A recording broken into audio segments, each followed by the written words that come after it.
Um, Good afternoon everyone. আজকে আমি যে বিষয়টা নিয়ে আলোচনা করব সেটা হচ্ছে যে explain the sociological economical philosophical dimensions of inclusive education submitted to doctor Buddhadeb Chowdhury. আমার নাম হচ্ছে স্বাগতা নাথ। আমি আজকে এই টপিকটা নিয়ে আলোচনা করব এবং আমার আজকে যে বিষয়টা নিয়ে আলোচনা করা আছে সেটা হচ্ছে যে এই তিনটে ডাইমেনশনসের মধ্যে আমার আজকে টপিক হচ্ছে সোশিওলজিক্যাল ডাইমেনশনস। সোশিওলজিক্যাল ডাইমেনশনসের অনেক রকম ফ্যাক্টরস থাকে, কিন্তু আজকে আমি যে বিষয়টা নিয়ে আলোচনা করব গভীরভাবে সেটা হচ্ছে সোশ্যাল চেঞ্জ সম্পর্কে। যেমন আমরা জানি যে আমরা আগে প্রশ্নটা যেটা পড়লাম যে কীভাবে সোশিওলজিক্যাল ফিলোসফিক্যাল অ্যান্ড ইকোনমিক্যাল এই ডাইমেনশনসগুলো কীভাবে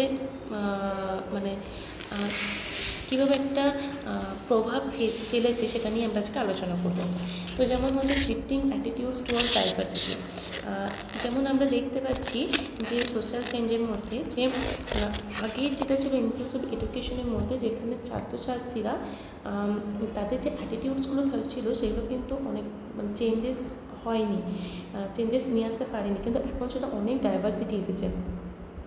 অ্যাটিটিউড যেমন বলা যেতে পারে যে তারা কিন্তু একই ছাদের তলায় একজন প্রতিবন্ধী ছাত্রছাত্রী এবং একজন নর্মাল ছাত্রছাত্রী, তারা কিন্তু দুজনেই একই ছাদের তলায় তারা পড়ছে এবং তাদের বিভিন্ন যে জাতি ধর্ম সব কিছুকে তারা ডাইভার্সিটিটাকে তারা কিন্তু একটা পজিটিভ দিকে তারা কিন্তু একটা চিন্তাভাবনাকে যেটাকে রাখছে।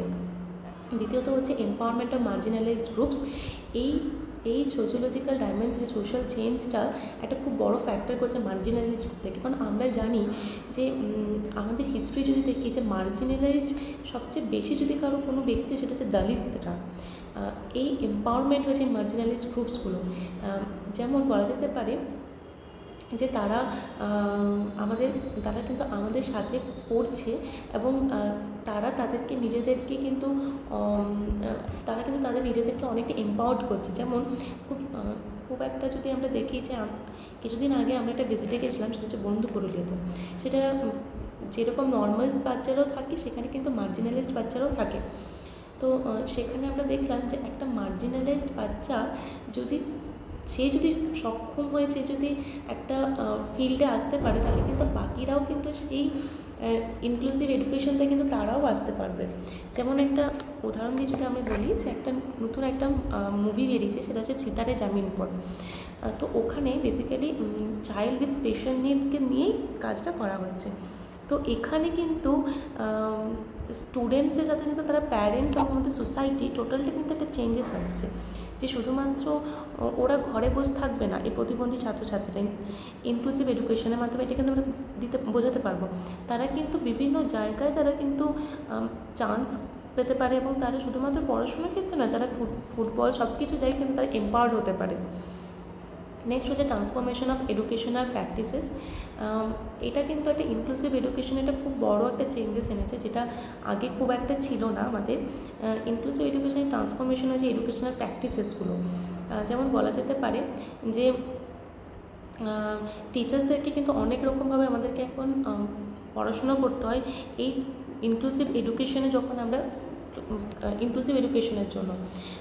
যেমন ইনক্লুসিভ স্কুল যদি আমাদের থাকি বা সেখানে যদি আমরা পড়ি, একই ছাদের তলায় অনেক রকম ছাত্রছাত্রী থাকে, সেখান থেকে বেছে সেই শিক্ষার্থীর জন্য কিন্তু আমাকে অন্যরকমভাবে তাকে পঠন পাঠন করানো হয় এবং তার জন্য পর্যাপ্ত পরিমাণে কিন্তু আমাদের সরকার থেকে সে ব্যবস্থা করে দেওয়া হয়েছে। আর একটা পয়েন্ট হচ্ছে যে তাদের কিন্তু যে কোনো রকম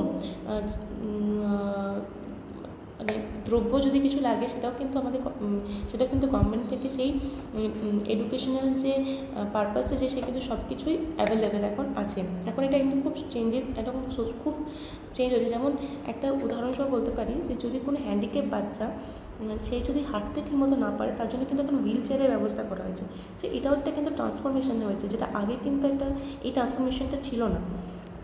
নেক্সট হচ্ছে পলিসি অ্যান্ড লেজিসলেটিভ চেঞ্জেস। এটাও একটা সত্যি খুব বড় ফ্যাক্টর।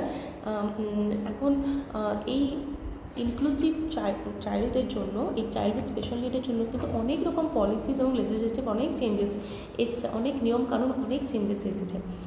যেমন এটা যেমন একটা নিয়ম হয়েছে যে পলিসি এসেছে যে একই ছাদের তলে কিন্তু তোমাকে জাতি, ধর্ম, বর্ণ নির্বিশেষে একই ছাদের তলে শিক্ষার্থীদেরকে শিক্ষাদান করতে হবে।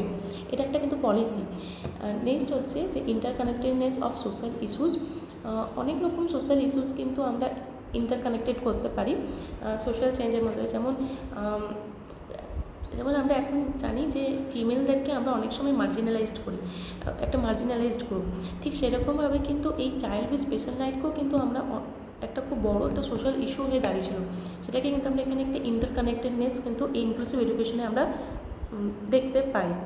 So these all are the points about the social changes, and this is the point of social change is the point of sociological dimensions. এটাই আমার আজকে টপিক ছিল। Thank you everyone.